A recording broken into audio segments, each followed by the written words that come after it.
सभी डिवोटीज का स्वागत है भगवत गीता के प्रवचन में।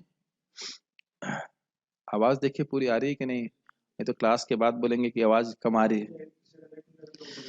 नेट गड़बड़ हो सकता है। आज बहुत महत्वपूर्ण श्लोक की चर्चा हम लोग करने वाले हैं।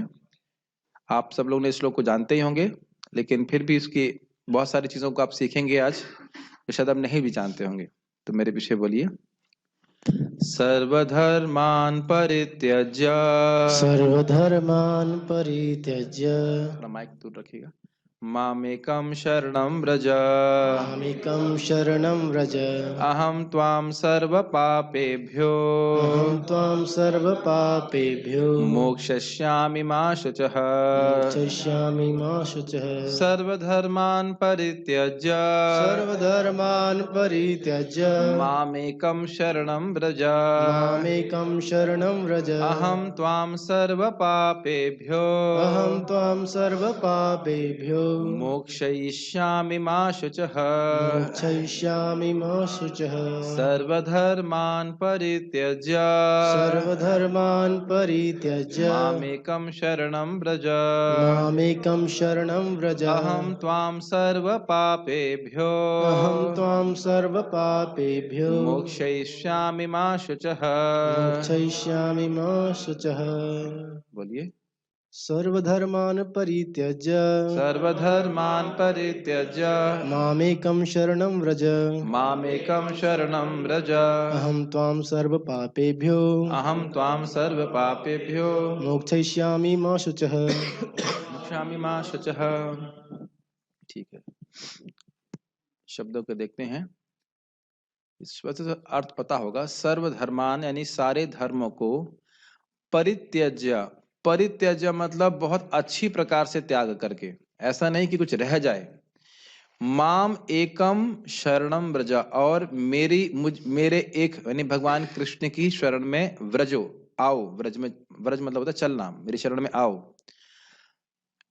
अहम त्वाम सर्व पापेभ्यो, मैं तुम्हारे सारे पापों को, मोक्षयिष्यामि मा शुचः, तुमको सारे पापों से मुक्त कर दूंगा, तुम इस संबंध में शोक मत करो। अब इससे पहले कि हम भगवान की और इसमें जो टीका की गई चर्चा करें, कुछ इंटरेस्टिंग बात है। पहली बात ये है कि भगवान की शरण में कैसे जाएं। भगवान ने पिछले श्लोक में बताया था, मन मना भव मद भक्तो मदयाजी माम नमस्कार। ठीक है, ये शरण लेने का तरीका है। और भगवान ने ये बताया था कि क्या होगा इससे, तुम निश्चित रूप से मेरे पास आ जाओगे। अब यहाँ पे कोई व्यक्ति प्रश्न कर सकता है, वो तो आप भी पढ़ने वाले हैं आपकी, कोई व्यक्ति बहुत पापी है तो आपका स्मरण कैसे करेगा, भक्ति कैसे करेगा? उसको पहले अपने हृदय को शुद्ध करना होगा। तो कहते हैं ना, तुम अपने हृदय को शुद्ध करने के लिए तुम्हें अलग चीज करने की जरूरत नहीं है, तुम मेरी शरण में आओ। इस जो प्रोसेस को बताया गया है, मन मना भव मद भक्तो मदयाजी माम नमस्कुरु, इसको करो, इसी से तुम जो है सिद्ध हो जाओगे। अब इस संबंध में परम पूज्य गौर कृष्ण महाराज बहुत सुंदर बात कहा करते थे। वो कह रहे हैं कि भगवान यहाँ पे सभी धर्मों को छोड़ने के लिए कह रहे हैं, पाप छोड़ने के लिए नहीं कह रहे हैं। कितना इंटरेस्टिंग है, धर्म को छोड़िए, पाप भगवान छुड़ा देंगे। भगवान यहाँ पे अधर्म छोड़ने के लिए नहीं कह रहे हैं, धर्म छोड़ने के लिए कह रहे हैं। धर्म छोड़ने के लिए कह रहे हैं। अभी तक तो हमने यही सुना था कि धर्मम तो साक्षात भगवत प्रणीतम, धर्म वो है जो भगवान कहते हैं। तो धर्म छोड़ने का मतलब कौन सा है? धर्म जो वर्णाश्रम धर्म में श्रद्धा है, या अन्य ज्ञान योग, या अन्य किसी भक्ति के अन्य किसी आध्यात्मिक प्रोसेस में श्रद्धा है, भक्ति को छोड़ के वह छोड़ो। अन्य किसी प्रक्रिया पे आश्रय ना लेकर के तुम केवल भक्ति का ही आश्रय लो, ये भगवान बोल रहे हैं। क्योंकि देखिए, सर्वधर्मान परित्यज्य के बाद क्या बोल रहे हैं? माम एकम शरणम व्रज। तो भगवान की शरण लेना भागवत धर्म है। अन्य धर्मों को छोड़ करके सेकंड लाइन में जो बोल रहे हैं, मामेकम शरणम व्रजा, मेरी शरण में आओ, तो इसका अर्थ क्या है? भागवत धर्म, भगवान की भक्ति करो। ये नहीं कहना कि भागवत धर्म भी मत करो, भगवान की भक्ति करो, एकमात्र भगवान की भक्ति का ही आश्रय लो। तो उसी भगवान की भक्ति का आश्रय नहीं है, भगवान का आश्रय नहीं, वो एक ही बात है, उसका अंतर नहीं है। कि जो व्यक्ति भगवान की भक्ति करता है उसको भगवान अपना मानते हैं, भगवान अपनी रक्षा करते हैं उसकी। ठीक है। और भक्तों के मन में आता है कि प्रभु जी, हमारे हृदय से वासना नहीं गई है, बुरी वासनाएं हैं, ये पाप नहीं जा रहे हैं, तो कैसे जाएंगे, कैसे जाएंगे? तो परम पूज्य महाराज श्री राधा कुंज महाराज जी बोलते हैं कि चाह करके भी पाप की वासना नहीं जाती। इसीलिए भगवान कह रहे हैं कि अहम त्वम सर्व पापेभ्यो, यानी भगवान की शरण लो, भगवान छुड़ाएंगे इसको। समझ में आ रहा है कि नहीं आ रहा है? हम अपनी शक्ति से अपने हृदय की वासनाओं का निर्मूलन नहीं कर सकते हैं, तो भगवान की शरण ले रहे हैं। अरे जैसे सीधी सीधी बात है, हम अपनी बीमारी का इलाज खुद ही कर लेते हैं क्या? तो हम दवाई की शरण लेते हैं, तो दवा लेते हैं, तो दवा से वो चीज ठीक होती।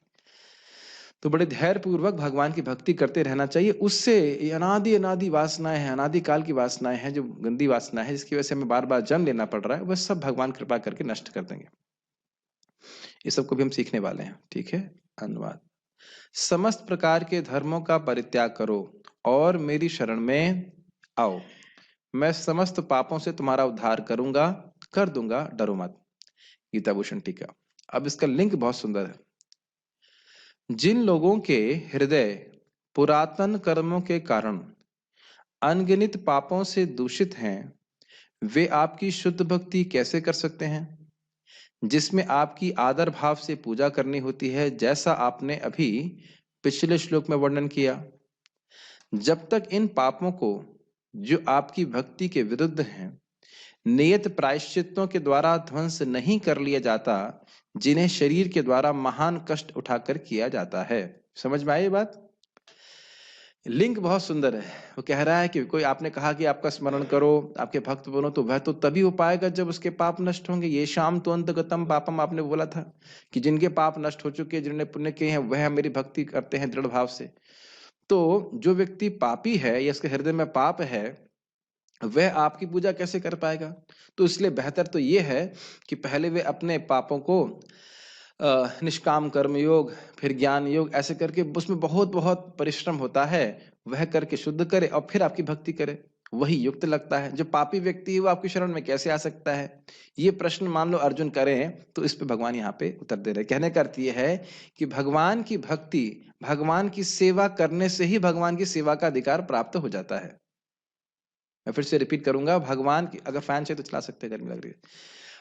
भगवान की सेवा करने से ही भगवान की सेवा का अधिकार प्राप्त हो जाता है। तो यानी भगवान की सेवा करने का अधिकार सभी को है। भगवान की सेवा करने का अधिकार बस यही है कि आपकी सेवा करने की इच्छा होनी चाहिए। जब करने में रुचि कैसे आएगी? जब करने से।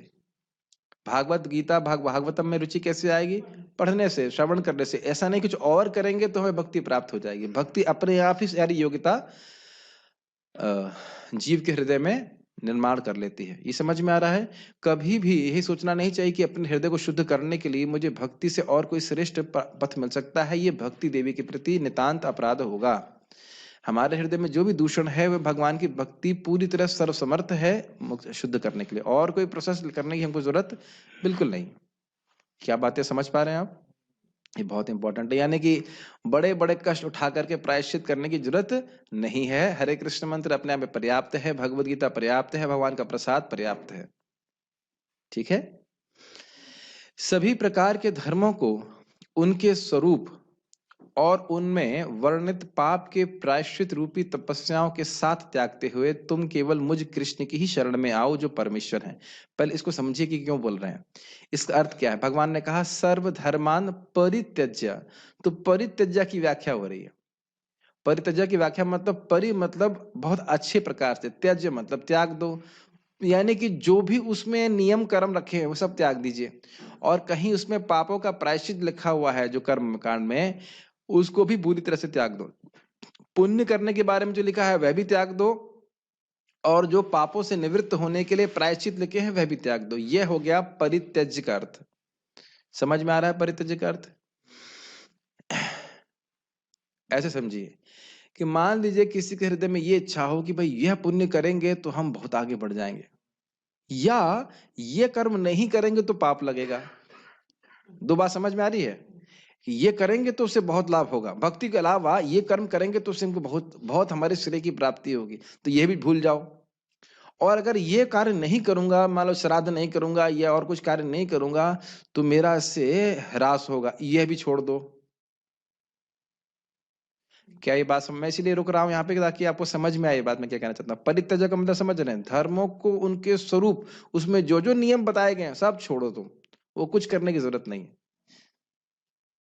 नहीं समझ में आ रहा है आपको? 8वें अध्याय का आखिरी श्लोक भूल गए क्या? वेदेषु यज्ञेषु तपः सुचैवा दानेषु यत् पुण्य फलम प्रतिष्ठम अतीति तत्सर्वम इदं विदित्वा योगी परम स्थानम उपैति चाद्यम। इसको रट लेना चाहिए। वेद पढ़ने से, यज्ञ करने से, तपस्या करने से, दान करने से जो कुछ भी पुण्य मिलता है वो योगी को अपने आप मिल जाता है और साथ साथ योगी परम स्थान को प्राप्त करता है। एक बहुत सुंदर श्लोक इसी संबंध में है, सर्वधर्मोज्जतः नामेक जल्पकः। सारे धर्मों को छोड़ करके जो व्यक्ति भगवान विष्णु का नाम बोल रहा है, सुखे न यान्ति, वह बड़े सुख से भगवान के धाम चल जाता है। ना सर्वैक धार्मिक, ना कि सारे धर्म करने वाले जाते हैं। समझ में आ रहा है? Same to same. सर्वधर्मान परित्यज्य माम एकम शरणम व्रजा। अब इसको चेंज कर दीजिए थोड़ा सा, सर्वधर्मान परित्यज्य नाम एकम शरणम व्रजा। समझ में आ रहा है कि सारे धर्म नहीं कर पाया, कोई धर्म नहीं कर पाया, लेकिन नाम मात्रा ही का जल का भगवान विष्णु कृष्ण का नाम उच्चारण कर रहा है तो बड़े सुख से भगवान के पास चला जाएगा। एकदम सेम सेम बात। नाम की शरण लीजिए, माम की शरण लीजिए, नाम की शरण लीजिए, एक ही बात है। और बाकी सब लोग धर्म कर्म कर रहे हैं, लेकिन अगर कृष्ण का नाम उच्चारण नहीं कर रहे हैं तो वो भगवान के धाम नहीं जा पाएंगे। Same same principle. तो हम क्या बात कर रहे हैं? और कोई धर्म करेंगे इससे श्रेय की प्राप्ति होगी, इस विश्वास को त्यागो और इस कारण से धर्म करने के बारे में छोड़ दो, विचार छोड़ दीजिए। समझ में आ रहा है?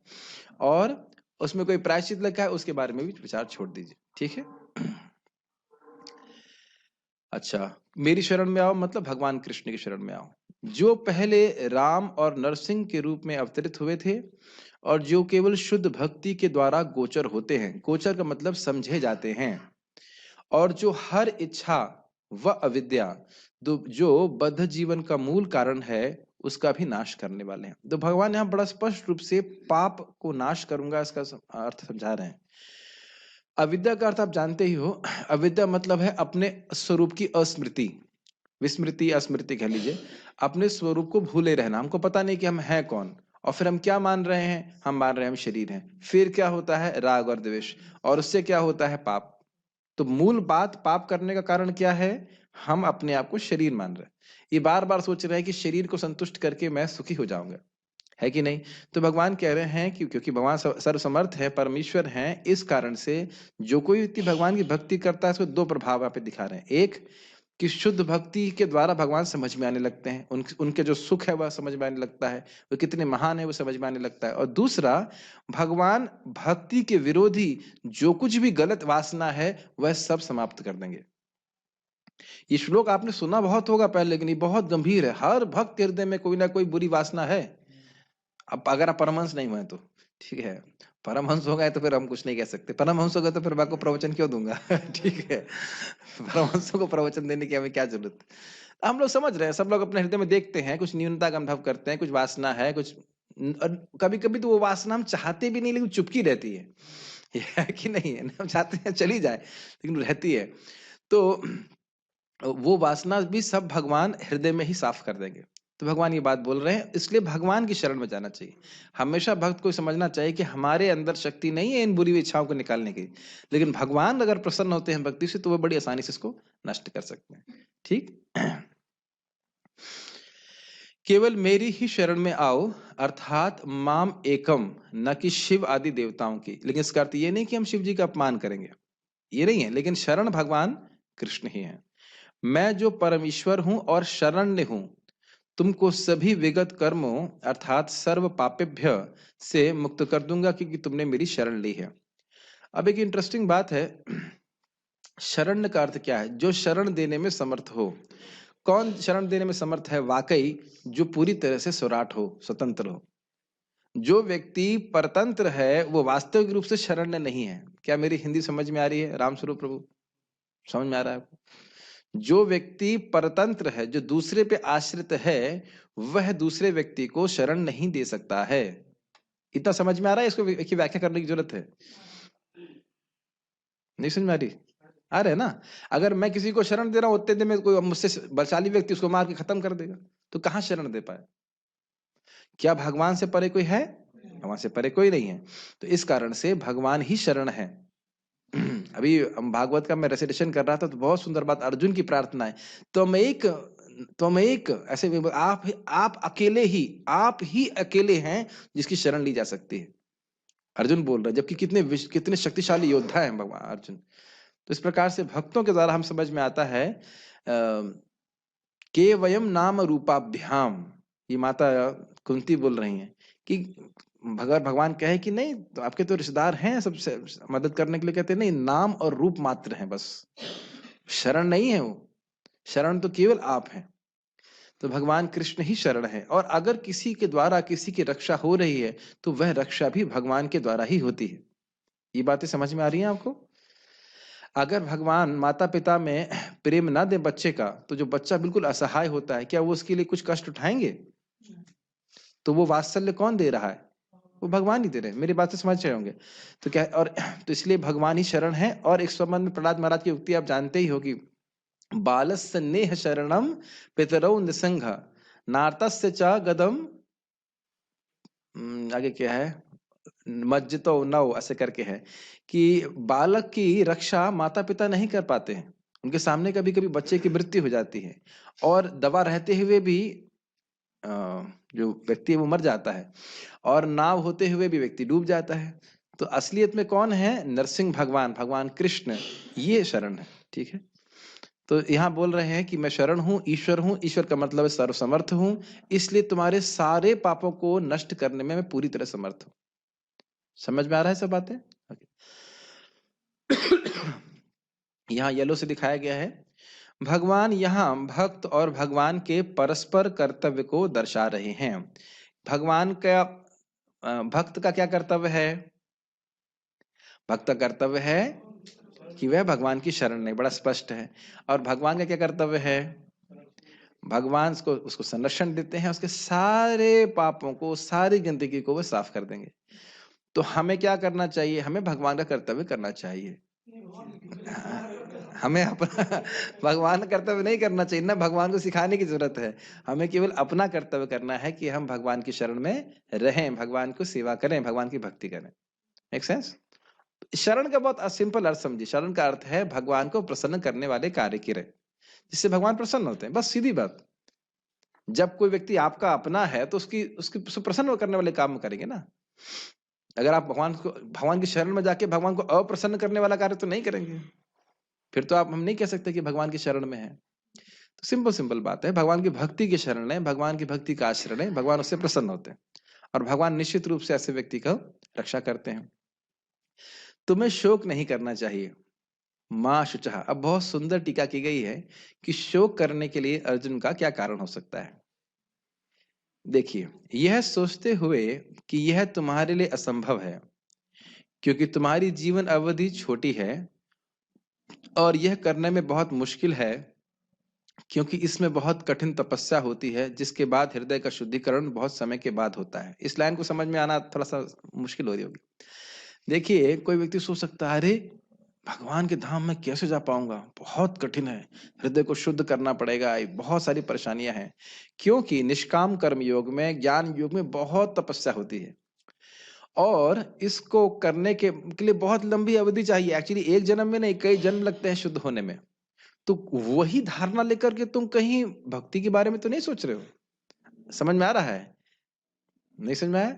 निष्काम कर्म करेगा, वो अपने वर्णाश्रम के नियमों का पालन करेगा, निष्काम भाव से धीरे धीरे हृदय शुद्ध होगा, फिर वो ज्ञान योग में आएगा। तो ये एक ही जीवन में होगा ऐसा नहीं होता है, वो कई जीवन में लग सकता है। तो इतनी तपस्या करने के बाद सामान्यतः जो प्रायश्चित होते हैं उसमें बहुत तपस्या करनी होती है, फिर हृदय शुद्ध होता है।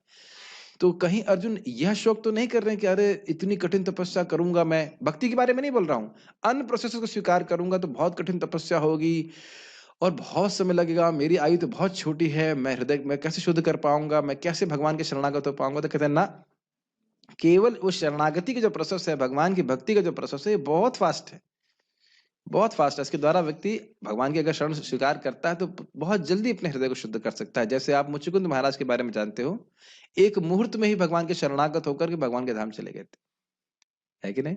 ये बात है। मैंने ये पहले ही बता दिया है कि मेरे शरणागत होने में इसकी यानी कि हृदय शुद्ध करने के लिए कठिन तपस्या करने की कोई आवश्यकता नहीं है। ये लाइन समझ में आई आपको? ये मत शोक करो कि जैसे अन्य प्रोसेसेस में, अन्य प्रक्रियाओं में बहुत मेहनत लगती है, वैसे ही तुमको भक्ति में भी बहुत मेहनत करनी पड़ेगी। भाई हरे कृष्ण मंत्र जप करने में क्या मेहनत है? उतना नहीं। अब आप नहीं, अच्छा बात बोले ना, बोले उतना नहीं मतलब कुछ मेहनत लग रही है। अब मैं शानू प्रभु आपको ये कहूं कि रोज आपको यहाँ से, ज्यादा दूर नहीं, यहाँ से रोज जाके यमुना जी में स्नान करना है, तो भी मेहनत है कि नहीं? केवल यमुना जी तो बहुत पास है, यहाँ से रोज यमुना जी में स्नान करना है आपको। एक डिपकी मारने में कितना, डिपकी नहीं सॉरी, डुबकी मारने में कितनी मेहनत है, और भी जाड़े में। यहाँ बाथरूम में जाने में कितना दिक्कत होती है ना, ठंड में हालत आता है आपको, नहीं मैं वैसे बोल रहा हूँ जनरली। अरे बाथरूम गर्म पानी में स्नान करने में दिक्कत है, और ठंडे पानी में जाके स्नान करें फिर। और अब चलो गीता पढ़ने में कठिनाई हो, कहीं वेद पढ़ो सब तब, और क्या कहते हैं आर्यों यहाँ थोड़ा तिलक लगा लेते तो सोचते हैं हम बहुत पवित्र हो गए, और बाकी तो बहुत है ही, पवित्र हो ही गए, लेकिन वैसे बोल रहा हूँ कि और आर्यों के बहुत सारे संस्कार। और क्या बोल रहे हैं भागवत में, अहो बता स्वपचतो गरीयान ये जिह्वा अग्रे वर्तते नाम तुभ्यम ते पुस्तपः जुह्वनो सस्नु आर्या ब्रह्मानुचुर नाम गृणन्ति ये, कि जिसकी जीभ के अग्र भाग पे हरे कृष्णा कृष्णा कृष्णा हरे हरे, हरे राम राम राम हरे हरे, केवल जीभ के अग्र भाग पे आ गया तो सारी तपस्याएं कर ली हैं, सारे यज्ञ कर लिए, सारे व्रत कर लिए, सारा कुछ वेदों को कई कई बार पढ़ लिया। अब बताइए क्या आसान है शानू प्रभु? नहीं, नहीं होता है। हरे कृष्ण आसान है कि नहीं? भाई देखो, हरे कृष्ण में मन लगाना कठिन है, लेकिन हरे कृष्ण बोलना तो कठिन नहीं है ना। क्यों कोई भक्त बोल सकता है कि बोलने में क्या कठिनाई है? परशुराम क्या लगता है? जब अटेंटिव करना मुश्किल है, लेकिन जब करना मुश्किल है। अटेंटिव करने में तो सभी कठिनाई होती है, मन नहीं लगता ये वो, लेकिन जीभ से बोलने में तो कोई कठिनाई नहीं है। कुछ लोगों को वो भी कठिनाई लगती है, ट्रेन में जाइए उनको बोलो हरे कृष्णा, बोलो हाँ ठीक है ठीक है, हरे कृष्णा नहीं बोलेंगे, ठीक है बोलेंगे। तो आप देख सकते हैं कि भक्ति करने में, अच्छा कितने पाप का नष्ट होते हैं सुमधुर प्रभु? एक नाम से कितने जन्म के पाप नष्ट होते हैं? जितना आप पाप कर नहीं सकते, लेकिन मेरा प्रश्न कुछ और था, कितने जन्मों के पाप नष्ट होते हैं? अनंत जन्मों के। तो आज एक भक्त बोले मेरी प्रगति बहुत धीरे हो रही है, एक्चुअली धीरे नहीं, बहुत तेज हो रही है, बहुत तेजी से भगवान के पास जा रहे हैं, और शास्त्र न सुनने के कारण ऐसा हम सोच रहे हैं। हाँ, फ्लाइट में जाते हैं ना, फ्लाइट में हवाई जहाज में बैठेंगे तो लगे बहुत धीरे चल रहा है, लेकिन एक्चुअली बहुत तेजी से जा रहे हैं भगवान के पास, है ना? तो उससे तो बहुत कम तपस्या करने की जरूरत है, हरे कृष्ण मंत्र करने में क्या दिक्कत है? प्रभात बोलते व्हाट इज द डिफिकल्टी? कोई दिक्कत नहीं है, खाली सुबह उठने में दिक्कत है, सुबह उठ जाए तो फिर तो कोई दिक्कत नहीं है, ठीक है? तो समझ में आया, हृदय शुद्ध। और आप देख भी सकते हैं, अपने किसी रिश्तेदार को देख लीजिए, बहुत सारे व्रत कर रहा है। अब वैसे तो आजकल लोग ज्यादा व्रत करते नहीं है, लेकिन जो नाम जप नहीं कर रहा है तो उसकी स्थिति क्या रहता है? मक्का गए, मदीना गए, बन के आए काजी, पुरानी आदत नहीं गए, रही पाजे के पाजी। समझ में आया? प्राय जितने व्रत कर रहा है लोग, उससे हृदय का कुछ भी परिवर्तन नहीं होता है। क्या मैं गलत बोल रहा हूँ या ऐसे देखा है आप? कितने कितने व्रत कर रहे हैं, लेकिन कोई हृदय का परिवर्तन नहीं है। लेकिन जहां हरे कृष्ण मंत्र करने लगा तो इतने परिवर्तन है कि घर वाले भी नोटिस करने लगते हैं, ये क्या कर रहा है, ये क्यों कर रहा है? गलत बोल रहे हैं, देख रहे हैं लोग, देख रहे हैं इस प्रकार से, ठीक है ना? तो ये आप स्वयं देख रहे हैं, इसी जीवन में देख रहे हैं कि हमारे हृदय से गंदी वासनाएं, बुरी वासनाएं कैसे गायब हो जाती हैं, पता भी नहीं चलता हरे कृष्ण मंत्र के प्रभाव से। स्पष्ट दिख रहा है कि नहीं दिख रहा है? तो इसलिए बात एकदम स्पष्ट है कि हमको इतनी तपस्या करने की आवश्यकता नहीं है, भगवान का नाम जप करना है, भगवान की भक्ति करनी है, ये शरणागति का प्रोसेस है। श्रुतियां भी कहती हैं, न कर्मणा न प्रजया धनेना त्यागे नय के अमृतत्वम आनशुहु, न तो अपने नियत कर्मों को करने से, न संतान उत्पन्न करने से, और न ही धनार्जन करने से कोई अमृतत्व को प्राप्त कर सकता है। यह केवल कुछ लोगों को प्राप्त होता है जो भगवान को आत्मसमर्पण करते हैं। मतलब इस जगत के भौतिक कार्य को करने से व्यक्ति मुक्त नहीं होता है। तो इन सब चीजों में बहुत प्रवृत्त होने के बजाय व्यक्ति को भगवान को आत्मसमर्पण, भगवान की इच्छा के अनुसार चलने की प्रक्रिया में लगना चाहिए, इसी को आत्मसमर्पण कहते हैं। भगवान को प्राप्त करने के साधन के विषय में इन श्लोकों में बताया गया है। श्रद्धा भक्ति ध्यान योगाद अवैति, भगवान को व्यक्ति श्रद्धा, भक्ति और ध्यान के द्वारा जान पाता है। श्रद्धा मतलब शास्त्रीय श्रद्धा, भगवत गीता भागवत में श्रद्धा, उसके अनुसार चलता है। और ये तो आप देख ही रहे हैं, हम यही काम कर ही रहे हैं, भगवान की भक्ति कर रहे हैं, भगवान का स्मरण करने का प्रयास कर रहे हैं, तो स्पष्ट है। ये सब प्रमाण दिए जा रहे हैं कि किन चीजों से आप भगवान को प्राप्त नहीं कर सकते और किन चीजों से भगवान को प्राप्त कर सकते हैं। कैसे प्राप्त कर सकते हैं? भगवान की भक्ति करके, ठीक है। तो अब यदि तुम सनिष्ठ भक्त हो, सनिष्ठ मतलब जिसकी वर्णाश्रम में श्रद्धा है, वर्णाश्रम के कर्मों को वो भगवान को समर्पित करता है, तो अपने हृदय के शुद्धिकरण के लिए धर्माचरण करो। यदि तुम परिनिष्ठ भक्त हो तो दूसरों को आदर्श प्रस्तुत करने के लिए धर्माचरण करो। इस प्रकार की भक्ति के लिए धर्माचरण आवश्यक होता है। थोड़ा समझना चाहिए, ये जो श्लोक बोला गया है सर्वधर्मान परित्यज्य, वो किसके लिए है? निरपेक्ष भक्तों के लिए। जो भक्त सब भगवान की ही शरण लेना चाहते हैं वो केवल भागवत धर्म करेंगे, वह केवल भक्ति करेंगे। ना तो वो दूसरों को आचरण, ना तो उनकी वर्णाश्रम में श्रद्धा है कि वर्णाश्रम के द्वारा मैं शुद्ध होऊंगा, और ना वह वर्णाश्रम का पालन दूसरों को दर्शाने के लिए कर रहे हैं। उनको समाज से कोई मतलब नहीं, इनको समाज से कोई मतलब नहीं, मतलब केवल कृष्ण से मतलब है, केवल कृष्ण की भक्ति करना चाहते हैं। क्लियर है, बहुत हो गया जगत में, बहुत मैंने जीवन बिता लिए, अब मुझे भगवान के पास वापस जाना। Make sense?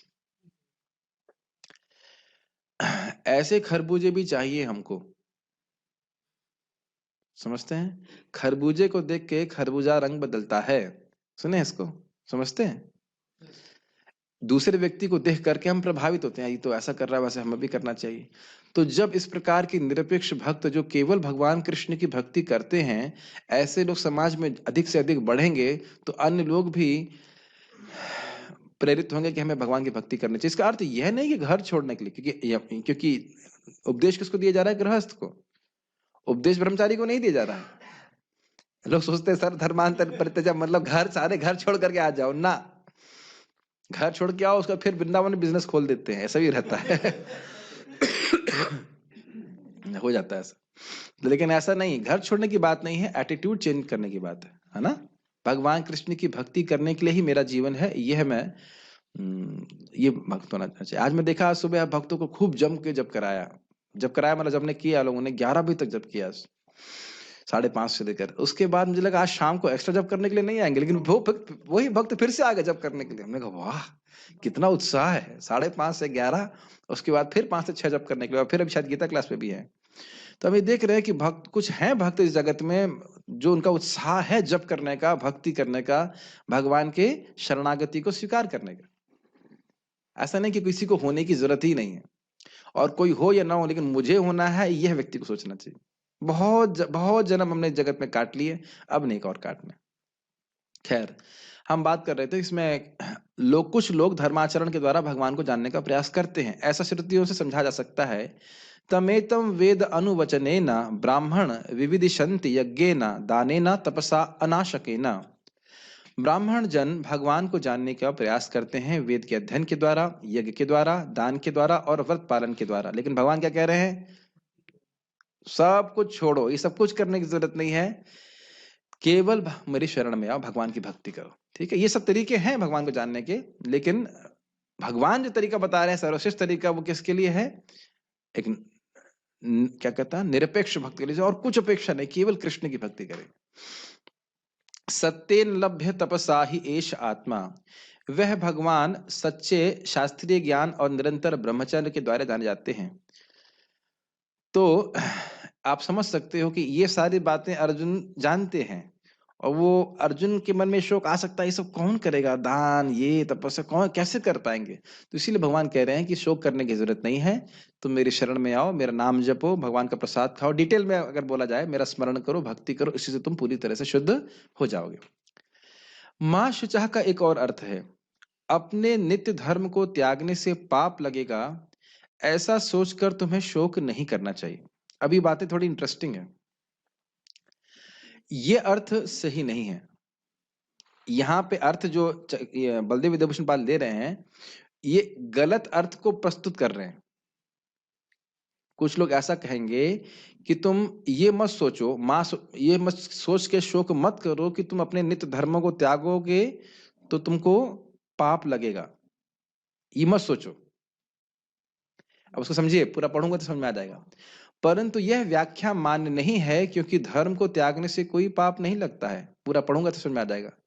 वेद के निर्देश से एक सन्यासी अग्निहोत्र इत्यादि यज्ञों को त्याग देता है, इसी प्रकार एक शरणागत जीव अपने नियत कर्मों को भगवान की आज्ञा से त्याग देता है, क्योंकि वे उसके लिए उपयुक्त नहीं है। अपितु भगवान का आदेश न मानने के कारण एक भक्त को पाप का भागी होना पड़ेगा। इसलिए यह वाक्य की शोक मत करो का अर्थ यह नहीं है कि अपने नियत कर्मों को त्यागने से उत्पन्न पापों के विषय में शोक मत करो, अपितु इसका सही अर्थ है कि निष्काम कर्म योग और ज्ञान जैसी प्रारंभिक शुद्धिकरण की प्रक्रियाओं को न करने के विषय में शोक मत करो, क्योंकि पूर्ण शरणागति में इनकी कोई आवश्यकता नहीं होती। इसको थोड़ा समझना चाहिए। देखिए, जब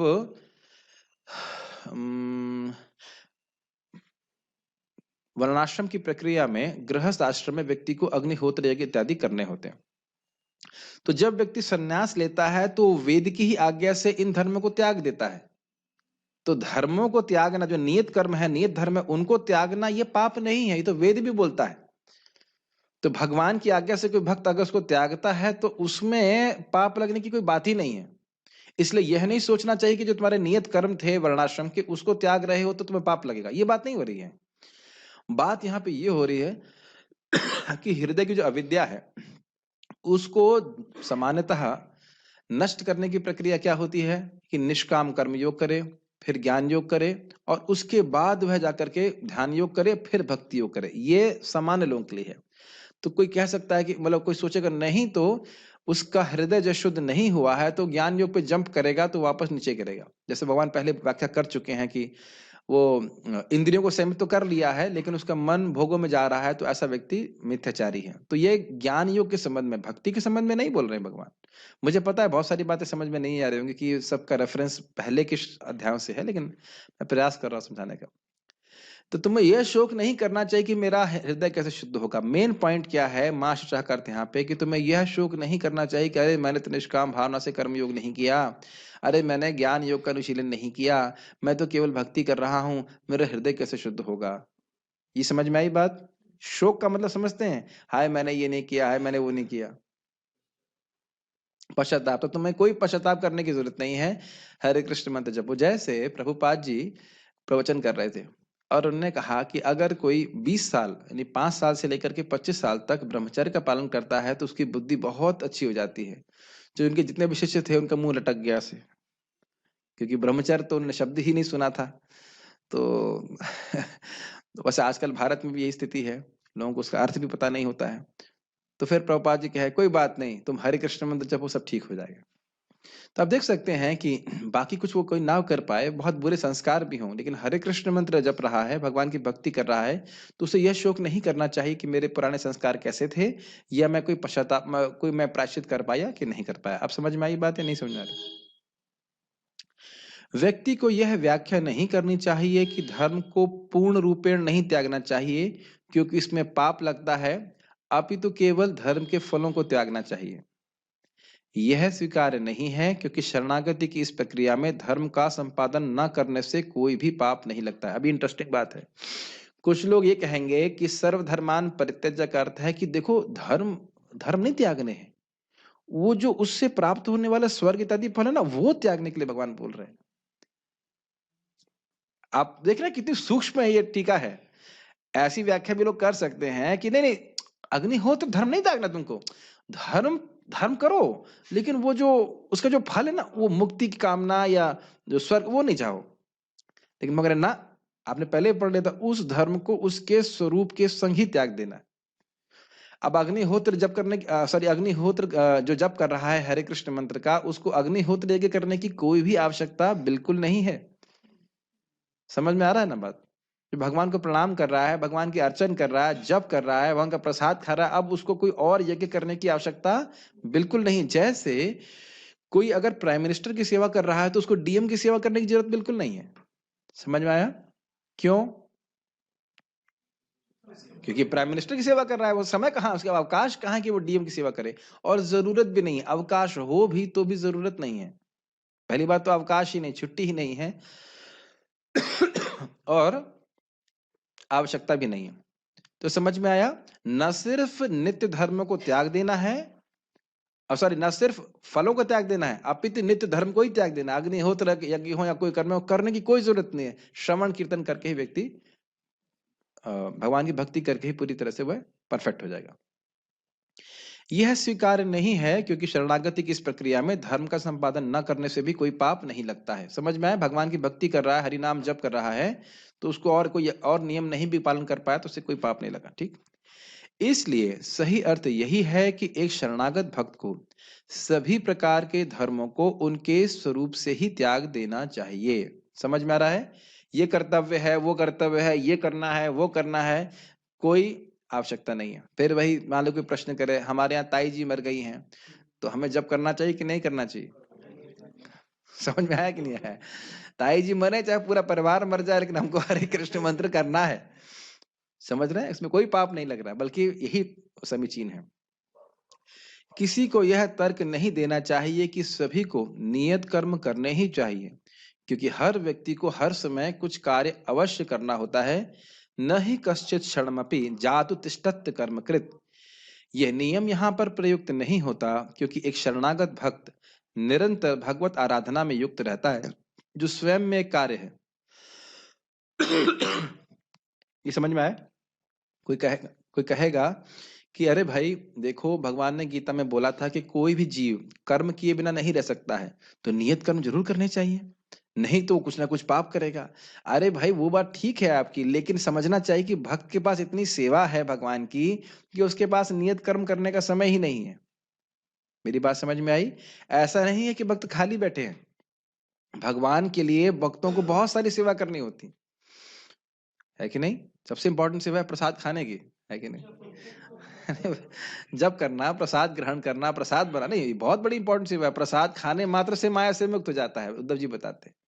प्रसाद ग्रहण करना, प्रणाम करना, मंगल आरती जाना, स्नान करना, तिलक, बहुत सारे भगवान के काम, प्रचार करना, तो बहुत सारे भक्तों के कर्म हैं।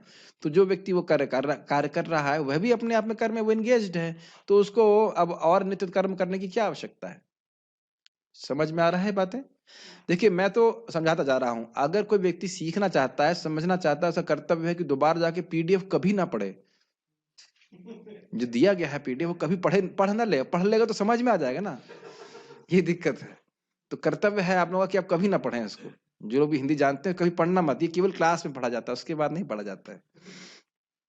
जब मैं आज उसको पढ़ाने आया था, तब भी पढ़ के आया हूँ। ऐसा नहीं कि बस मैं आऊंगा और तुरंत उसको बोलना चालू कर दूंगा। सब इसमें आप इसमें देख रहे हैं, एक एक पैराग्राफ में कितने सूक्ष्म पॉइंट्स हैं। है श्लोक सिंपल सा, लेकिन एक सूक्ष्म पॉइंट्स, इसको जब आप दोबारा पढ़ेंगे तो फिर आप समझ में आएगा उसको। साथ ही जिस प्रकार धर्म के अभ्यास के द्वारा एक सनिष्ठ भक्त को आत्मानुभव प्राप्त होता है और परनिष्ठ भक्त को परमात्मा का अनुभव प्राप्त होता है, उसी प्रकार शरणागति के अभ्यास के द्वारा ही नहीं, न कि अन्य धर्मों के अभ्यास के द्वारा एक शरणागत भक्तों को शुद्धता प्राप्त होती है। समझ में आ ही गया होगा। सनिष्ठ भक्त वर्णाश्रम के नियमों को भगवान को समर्पित करता था, तो आत्मा के अनुभव प्राप्त करता था। फिर उसके बाद वो ज्ञान योग, फिर उसके बाद भक्ति योग। परिनिष्ठ भक्त वर्णाश्रम के नियमों को दूसरों को आदर्श प्रस्तुत करने के लिए कर रहा है, लेकिन स्वयं भक्ति कर रहा है, फिर परमात्मा को हृदय में समझ पाता है। और ये निरपेक्ष भक्त है, जो पूर्ण रूप से भगवान कृष्ण की शरण में जाता है, उसे भगवान का अनुभव प्राप्त होता है। तो पॉइंट क्या है कि हर व्यक्ति अपने अपने साधन को कर रहा था और उसके अनुसार उसको परफेक्शन प्राप्त हो रहा था। तो यहाँ पे भी जो भगवान की एक निष्ठ भाव से शरण ले रहा है, उसको उसी के अनुसार साध्य प्राप्त हो जाएगा। उसमें कोई कठिन बात तो है नहीं। उसको और कुछ करने की और साधन करने की जरूरत नहीं है। इसका वर्णन श्रीमद् भागवतम के 11वें स्कंद में हुआ है। तावत् कर्माणि कुर्वीत न निर्विद्येत यावत मत कथा श्रवणादौ वा श्रद्धा यावन्न जायते। बड़ा सुंदर है। तावत कर्माणि कुर्वीत, तब तक वर्णाश्रम के कर्मों को करना चाहिए। न निर्विद्येत यावता, जब तक तुम निर्विद्य ना हो जाओ। निर्वेद का मतलब होता है क्या है? इसको बाहर वो उन्होंने पंप चला दिया, उसे बंद कर दीजिए। न निर्विद्येत यावता का अर्थ है कि उसमें अब वह कोई रुचि नहीं है। निर्विद्य मतलब होता है इच्छा ही नहीं है। जैसे मैं कहूं कि अब मुझसे बोल दिया जाए कि जाकर फिर से फ्लूइड मैकेनिक्स पढ़ो। फ्लूइड मैकेनिक्स, फ्लूइड तो मुझे करना मेरे प्रभु की सब्जी में नजर आता है और उसी की डायनेमिक्स मैं समझ सकता हूँ, और कोई फ्लूइड मैकेनिक्स में नहीं समझ सकता है कि नहीं?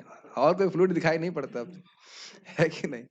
तो बिल्कुल कोई इच्छा नहीं है कि नहीं? कोई आप लोगों को कोई कहा जाए कि दोबारा पढ़ो पितामर रो, फिर से कहें भौतिक जाके बीटेक करो, एमटेक करो, कोई ऑप्शन ही नहीं है कि नहीं? ये दिखाता है कि भगवान के भक्तों को भक्ति में रुचि है, नैसर्गिक रुचि। और आप लोग भी जहां तक भी पढ़ के आए, जितना भी पढ़ेंगे, दोबारा नहीं पढ़ना चाहते हैं कि नहीं? हिस्ट्री ज्योग्राफी कौन पढ़ना चाहे? तो खैर यहाँ पे वो बात नहीं हो रही, बात ये हो रही कि वर्णाश्रम के कर्म करते रहो जब तक हृदय शुद्ध ना हो जाए। मत कथा श्रवणादौ वा, मत कथा मतलब भगवान की कथा में श्रवणादौ, श्रवणादौ का मतलब भगवान की श्रवण कीर्तन स्मरण जो भी जो पूरा प्रोसेस है उसमें जब तक श्रद्धा नहीं आ जाती, श्रद्धा का मतलब है श्रद्धा यावन न जायते, मतलब रुचि नहीं आ जाती। अगर कथा में रुचि आने लग गई तो अब ये सब कर्म करने की कोई आवश्यकता नहीं है। तो यानी कर्म छोड़ने नहीं पड़ते हैं, वो छूट जाते हैं। भगवान की कथा सुनना शुरू कर दिया, जब करना शुरू कर दिया, अब उसमें रुचि हो गई तो अब कोई ये कर लो वो कर लो, सब करने की जरूरत नहीं। लेकिन मान लीजिए आप घर पे हैं और कहीं पूजा वजा हो रही है, तब क्या करना चाहिए? आप वहां बैठ सकते हैं झगड़ा करने के बजाय। अगर हमारी श्रद्धा उस प्रोसेस में नहीं है तो वो प्रोसेस हमको प्रभावित नहीं करेगा। समझ में आ रही बात? घर में मान लीजिए कोई है और पूजा पाठ हो रहा है, घर वाले कहें बैठो यहाँ पे, और झगड़ा हो जाता है, अगर आप नहीं बैठेंगे तो आप बैठ सकते हैं, लेकिन आपकी श्रद्धा उस पर नहीं है तो आपकी भक्ति उससे प्रभावित नहीं होती। Make sense? जब तक ये भगवान गीता में स्वयं बोल चुके हैं इस बात को कि अश्रद्धया होतम दप्तम, कोई अश्रद्धा से कार्य किया जाता है तो वो फल नहीं दे, फलीभूत नहीं होता। तो आपकी श्रद्धा ही नहीं उसमें, तो उससे प्रभावित नहीं होगा। जब तक मनुष्य सकाम कर्म से तृप्त नहीं हो जाता और श्रवणम कीर्तनम विष्णु द्वारा भक्ति के लिए रुचि जागृत नहीं कर लेता, तब तक उसे वैदिक आदेशों की विधानों के अनुसार कर्म करना होता है। बहुत सुंदर बात है, अभी श्लोक याद नहीं आ रहा, लेकिन हमारे प्रभु जी बहुत गाते रहते हैं उसको। खाईते सुईते, बहुत सुंदर था। महाप्रभु कह रहे हैं कि खाते सोते जागते कोई व्यक्ति हरि नाम कर रहा है, तार महिमा वेद ना दिते पारे, ऐसे करके श्लोक है। उसकी उसकी महिमा को वेद बोल नहीं सकता है। श्लोक उनको बुला के लाई तो वो बता सकते हैं। बहुत सुंदर श्लोक था, मैंने अभी बीच में कोट भी किया था, बहुत सुंदर श्लोक था। लेकिन कि खाते पीते जागते जो हरे कृष्ण मंत्र बोल रहा है, नामोच्चारण कर रहा है, अब वेद को उसको कुछ कहने के लिए है नहीं कि तुम ये करो ये ना करो। बहुत सुंदर कमेंट्री है, महाप्रभु स्वयं बोल रहे हैं। कुछ श्लोक मेरे मन में नहीं आ रहा, बहुत सुंदर श्लोक है। तो समझ में आ गया, जो भगवान की भक्ति कर रहा है वो वेद पूरा पार कर गया। अब वेद को उसको बताने के लिए कोई विधि या निषेध की आवश्यकता नहीं कि तुम ये करो ये मत करो, तुम भगवान की भक्ति कर रहे हो, खत्म होगी बात। भगवान की भक्ति तक लाने के लिए ही तो वेद है, ठीक है ना। इसको फिर आगे कह रहे हैं, ज्ञान निष्ठो विरक्तो वा मद भक्तो वा अनपेक्षकः सलिंगानाम आश्रम त्यक्त्वा चरेद अविधि गोचरः। कोई ज्ञान में निष्ठ है या विरक्त है या मेरा भक्त है या मद भक्तो वा अनपेक्षक, अनपेक्षक मतलब किसी की अपेक्षा नहीं करता है, सलिंगान आश्रम त्यक्त्वा, सलिंग मतलब आश्रमों को उनके चिन्हों के संग, कि ब्रह्मचारी गृहस्थ वानप्रस्थ ये सब उनके चिन्ह है ना, उनके सहित त्याग देता है। मैं इससे मेरा कोई मतलब नहीं है। चरेद अविधि गोचरा, अविधि गोचरा मतलब वेद की विधि के अनुसार वो नहीं चलता, अब वह भगवान की भक्ति ही करता है बस, और उसे कोई करने की आवश्यकता नहीं है। ज्ञान के अनुशीलन के प्रति समर्पित तथा बाह्य पदार्थों से विरक्त हुआ विद्वान आध्यात्मवादी या मोक्ष की भी इच्छा से विरक्त मेरा भक्त, ये दोनों ही उन कर्तव्यों की उपेक्षा करते हैं जो बाह्य अनुष्ठानों अथवा साज सामग्री पर आधारित होते हैं। इस तरह उनका आचरण विधि विधानों की सीमा से परे होता है। समझ में आ रहा ना बात? कर्म कांड ज्ञान कांड से कोई मतलब नहीं, भगवान का नाम का आश्रय ले रहे हैं, भक्ति ले कर रहे हैं, परफेक्ट।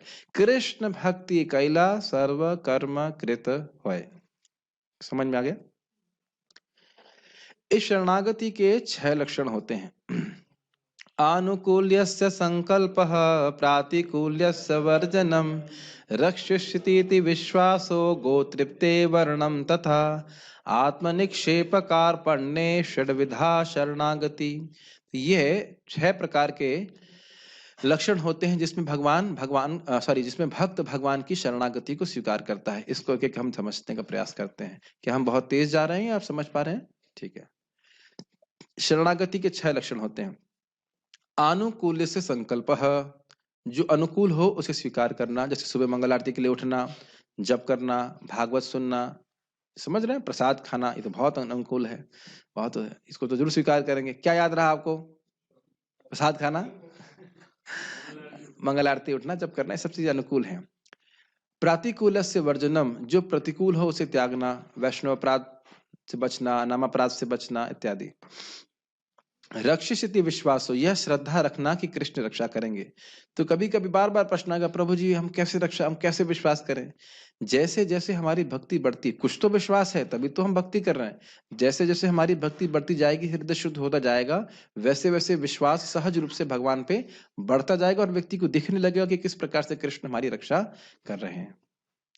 आज क्लास थोड़ा सा लंबा होगा, जस्ट ताकि पूरा हम कंप्लीट कर सकें। बस 12 बजे तक हम पूरा कर देंगे। गोतृप्त, वैसे अभी एकादशी में तो रात्रि जागरण करना ही चाहिए है कि नहीं? गोतृप्त्रे वर्णम, भगवान पर अपनी निर्भरता स्वीकार करना, ये बहुत सुंदर है। एक एक लाइन शब्द बहुत सुंदर, बहुत ज्यादा व्याख्या की सकती है, लेकिन हम जितना मेरे पास सामर्थ्य उतना करेंगे। आप समझ ही रहे हैं, हमने पहले सीखा कि 18वें अध्याय में कि हम लोग अकेले नहीं करने वाले, तो जो कुछ भी कार्य करते हैं उस पर हम भगवान पे निर्भर करते हैं। हमारा भजन के लिए भी हम पूरी तरह भगवान पे निर्भर करते हैं। एक भक्त बोला, अरे भगवान सर्व समर्थ है, तो 16 माला वही क्यों नहीं कर लेते हमारे लिए? हमने कहा वही तो करवा रहे हैं आप सोच रहे हो आप कर रहे हो आपकी समर्थ है 16 माला? अरे एक नाम उच्चारण करने की क्षमता नहीं है, आप कह रहे हो 16 माला आप कर रहे हैं? कभी नहीं सोचना चाहिए कि हम कर रहे हैं। भगवान, आप जानते हो ना, हम इच्छा करते हैं तो भगवान हमारे मुख पे हरे कृष्ण मंत्र के रूप में, हरि नाम के रूप में आते हैं। लेकिन कितने आलसी भगत होते हैं ना। और उनसे पूछो, अच्छा फिर प्रसादम के लिए भी भगवान से कहोगे आप भगवान ही खा ले, मैं नहीं खाऊंगा? तो वहां तो नहीं बोलेंगे। लेकिन इस प्रकार से नहीं है, भगवान पर अपनी निर्भरता स्वीकार करना चाहिए। कभी ये सोचना नहीं चाहिए कि मैं इतना भजन कर रहा हूं तो मुझे भगवान की प्राप्ति होगी ही। समझ रहे हैं? मतलब मैं भगवान से डिमांड नहीं कर सकता कि आप मुझे इसी जन्म में बस आप लेके ही जाइए, देखिए मैंने इतना सब कुछ किया, ये नहीं कह सकते आप।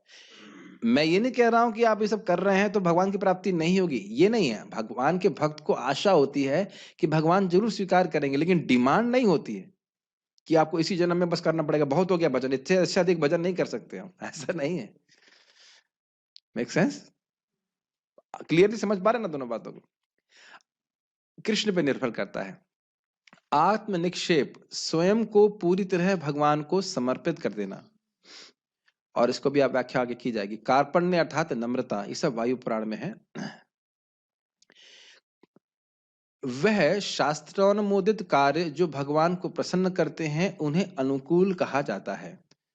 हरे कृष्ण मंत्र भगवान को प्रसन्न करता है, समझ में आया? भागवतम, भगवत गीता सुनना प्रसन्न करता है, ये सब चीजें करना चाहिए। तो जब हम ये कर रहे हैं तो हम भगवान की शरणागत हो रहे हैं। Does it make clear? अगर हम भोग खाते हैं, प्रसाद नहीं खाते हैं तो भगवान प्रसन्न नहीं होते हैं। एकादशी करते हैं तो प्रसन्न होते हैं। तो चीजें बड़ी क्लियर है। लोग कहते हैं कैसे प्रसन्न करें, बड़ा स्पष्ट है। श्रवण, कीर्तन, स्मरण, पूजन, 4 चीजों के द्वारा भगवान प्रसन्न होते, इन्हीं में सब कुछ आ जाता है। ठीक। वह शास्त्र विरुद्ध कार्य जो भगवान को अप्रसन्न करते हैं उन्हें प्रतिकूल कहा जाता है। जैसे मूवी देखने जाना, ये कौन से शास्त्र में है? भगवत गीता के 19वें अध्याय में है कि नहीं? पढ़ा आपने? 20वें में होगा मेरे ख्याल से, मैं पढ़ा नहीं, मैं पारायण करना शुरू करता हूँ उसका मैं। तो मूवी देखने जाना, होटल में खाना, एक इसे स्वैर आचरण कहा जाता है। क्या उससे कृष्ण प्रसन्न होते हैं? वो नहीं प्रसन्न होते हैं।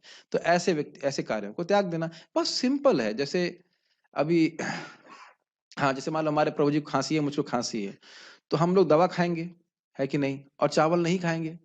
कर्णामृत प्रभु, तो हमारे कर्णामृत प्रभु कर्ण में प्रॉब्लम है, तो कर्ण में प्रॉब्लम है तो आपको क्या चीज आपके प्रतिकूल है बताइए? चावल। हाँ, और अनुकूल क्या है? अपना दवा जो खा रहे हैं जो।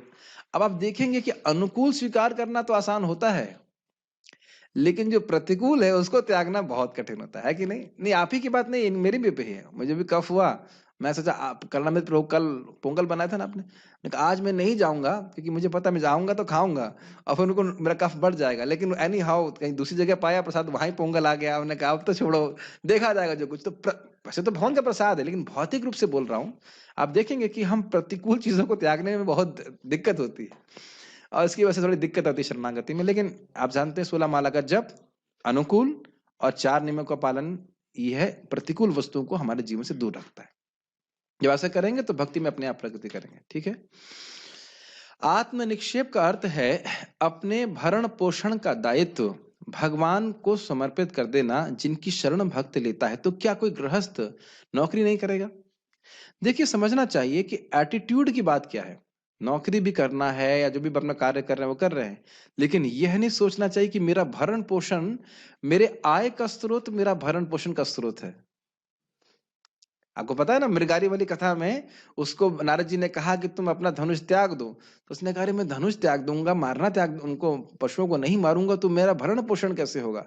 तो प्रभुपाद जी वहां बड़ा स्पष्ट लिखते हैं कि उसकी बड़ी भ्रांति थी कि उसके जो आय का स्रोत है वह उसके भरण पोषण का स्रोत है। भरण पोषण किसके द्वारा हो रहा है? कृष्ण के द्वारा। जो हमारे मतलब भाग्य में लिखा है, वो भाग्य नहीं कहना चाहिए, भगवान की व्यवस्था उतना ही हमारे जीवन में आता है, उतना ही हम भोग सकते हैं। भोग मतलब ग्रहण कर सकते हैं, है कि नहीं? और आप बाकी जानते ही हो कि जो कुछ खा रहे हैं वो पचा कौन रहा है? कृष्ण बचा रहा है, हमें से तो कोई जानता नहीं ना। तो भगवान हमारे पोषण करने वाले हैं। कार्पण्य अर्थात धृष्ट ना होना। धृष्ट का समझते हैं अर्थ? धृष्ट का मतलब जिद्दी नहीं, धृष्ट का मतलब होता है उद्दंड, ढीठ, या और अच्छा शब्द नहीं आ रहा है मुंह से, अनग्रेटफुल नहीं कहेंगे। धृष्ट का मतलब होता है नम्र ना होना, अहंकारी होना, ये सब भावना। समझना चाहिए कि भगवान कितने महान है और मैं कितना क्षुद्र हूं, ठीक है कि नहीं? जैसे एक मछली जल की शरण लेती है तो गंगा जी की धारा के विरुद्ध चलती है, लेकिन वही हाथी है जो अहंकार में खड़ा रहेगा गंगा जी में, तो गंगा जी उसको बहा के फेंक देंगे। अंतर समझ में आ गया ना आपको? ये चीजें निक्षेपणम सॉरी कहां तक, कभी कभी वाक्य पढ़ा जाता है निक्षेपणम अकार्पण्यम, तो उस स्थिति में अर्थ होगा कि अपनी दयनीय स्थिति को अन्यों के समक्ष प्रस्तुत ना करना। बाकी सब कुछ स्पष्ट है, मतलब अन्यों से सामने ना प्रस्तुत करना, लेकिन भगवान के सामने कम से कम व्यक्ति को कार्पण्यता होनी चाहिए। जीव गोस्वामी, आप कहेंगे प्रभु जी कहाँ पहुंच जा रहे हैं आप, लेकिन हम पढ़ा के ही मानेंगे। जीव गोस्वामी भक्ति संदर्भ 236 में समझाते हैं कि गोत्रत्र वर्णम अर्थात भगवान को अपने स्वामी के रूप में स्वीकार करना, यह शरणागति की परिभाषा ही है, और इस कारण से यह अंगी है और अन्य 5 विषय इसके अंग हैं। ये समझ में आया इसका मतलब? जैसे मेरा शरीर है तो मैं हो गया अंगी, और मेरा हाथ है, मेरे पांव हैं, मेरा सिर है, ये मेरे अंग हो गए। ये समझ में आया? तो जब हम कृष्ण को अपने स्वामी के रूप में स्वीकार करते हैं, बहुत अच्छा है, आसानी से समझ में आ जाएगा। जैसे ही आपने स्वीकार किया कि मैं कृष्ण का नित्य दास हूं, तो स्वाभाविक रूप से आप भगवान के अनुकूल कार्य करेंगे कि नहीं? भगवान के प्रतिकूल जो होगा उसको आप त्यागेंगे। उसके बाद क्या है, जब मेरे स्वामी है तो मेरी रक्षा भी करेंगे, कार्पण्यता भी रहेगी, 4 हो गए ना? और कौन से रह गया इसमें? और आत्मनिक्षेप, अपने को समर्पित भी करेंगे। तो गोत्रत्र वर्णम मतलब यहाँ पे भगवान को, जैसे ही व्यक्ति ने भगवान को अपना स्वामी स्वीकार कर लिया, तो फिर अन्य जो शरणागति के लक्षण है वह अपने आप प्रकट हो जाएंगे। ये बात समझ में आ रहा है नहीं आ रहा है? अंगी और अंग समझ में आ रहा है? अंगी मतलब जिसके अंग हैं, तो ये एक गुण अगर है, इसी को कहते हैं कृष्णेक शरणम, कृष्ण ही एकमात्र मेरी शरण है। अगर यह गुण हम कल्टीवेट करते हैं तो वैष्णव के सारे बाकी गुण अपने आप प्रकट हो जाएंगे। तो यह हो गया अंगी, और बाकी जितने भी वैष्णव के जो 26 गुण होते हैं वो हो गए अंग। क्या अभी भी प्रोसेसर चल रहा है या घूम रहा है? Overload, overload, overheated? अब मैं सोच रहा हूँ इसको, श्लोक को पूरा कर ही दें, कल के क्या क्या छोड़ना है। आप लोग तो वैसे पूरी रात जगते ही ना, पीताम्बर और क्या नाम है, प्रसन्न हरि प्रभु, आपको तो अभ्यास है। आधा घंटा होगा तो पूरा कर ही देंगे, ठीक है। उसके बाद प्रभुपाद जी का तात्पर्य आपको बहुत आसानी से समझ में आ जाएगा। यहाँ जितना भी मेहनत कर रहे हैं उसका तो बहुत आसानी से समझ में आ जाएगा। आत्मनिक्षेप का अर्थ है भगवान से अलग कोई स्वतंत्रता न होना। बहुत ही सुंदर बात है। जैसा वे कहेंगे मैं वैसा करूंगा। भगवान की बात जैसे है वही गुरु की बात है। कितना कठिन है ये बहुत कठिन है कि नहीं? एक बार महाराज बोल रहे थे, कोई शिष्य बोला, अरे गुरु है तो क्या कपाल पे चढ़ेंगे? अरे गुरु है तो कपाल पे चढ़ेंगे। तो महाराज बोले, भाई गुरु हैं इसीलिए तो कपाल पे चढ़ेंगे। गुरु का मतलब यह कि आपके कपाल पे चढ़े, आपको आज्ञा दें, उसके अनुसार कार्य करें। गुरु क्यों स्वीकार कराए थे फिर आप? गुरु क्यों किए? ये बहुत मुश्किल है। क्यों मुश्किल है? क्योंकि बद्धात्मा होने के कारण हम वैसा करना चाहते हैं जैसे मेरा मन करता है, फिर भी उसका प्रयास करना चाहिए। कार्पण्य का अर्थ है पूर्ण विनम्रता, अर्थात आप, बहुत सुंदर है, प्लीज बहुत ध्यानपूर्वक सुनिए, बहुत सुंदर है। विनम्रता का एकदम एग्जैक्ट डेफिनेशन जीव गोस्वामी पाद दे रहे, बहुत अच्छा, इसको बिल्कुल मत भूलना। आपके समान कोई और अधिक कृपालु नहीं है, और मेरे समान कोई और अधिक पतित नहीं है। अगर आप खाली आधा भाग लेंगे ना कि मेरे समान कोई पतित नहीं, तो डिप्रेशन हो जाएगा, डिप्रेशन की गोली खानी पड़ेगी। दोनों भाग पकड़िए, आप सर्वशक्तिमान हैं, सर्वकृपालु हैं, और मैं बहुत पतित हूं। तो मैं पतित हूं उसका मतलब ये नहीं कि आप मेरा उद्धार नहीं कर सकते। क्या दोनों चीजों को लेना पड़ेगा। ये बहुत सुंदर अर्थ है नम्रता का, कि मैं पतित हूं लेकिन आप सर्वसमर्थ हैं, आप कृपालु हैं, और आप मुझे अपनी दया से, अपनी कृपा से मेरा उद्धार करेंगे। क्या ये बात समझ में आ रही है? प्लीज इसको जरूर समझ दीजिएगा, कि क्योंकि ये भक्त तो हमेशा महसूस करेगा, भाई तो इतने दिन से भजन कर रहे हैं, ये हो रहा है, वो हो रहा है ना। हमारी शक्ति नहीं कि अपने हृदय को शुद्ध कर सकें। जैसे छोटे बच्चे में कोई क्षमता नहीं होती अपने हृदय को, अपने शरीर को शुद्ध करने की, लेकिन माँ साफ करती है। तो भगवान की ओर देखना है, भगवान मिलेंगे अपने उनके गुण की वजह से, हमारे गुण की वजह से नहीं। Make sense?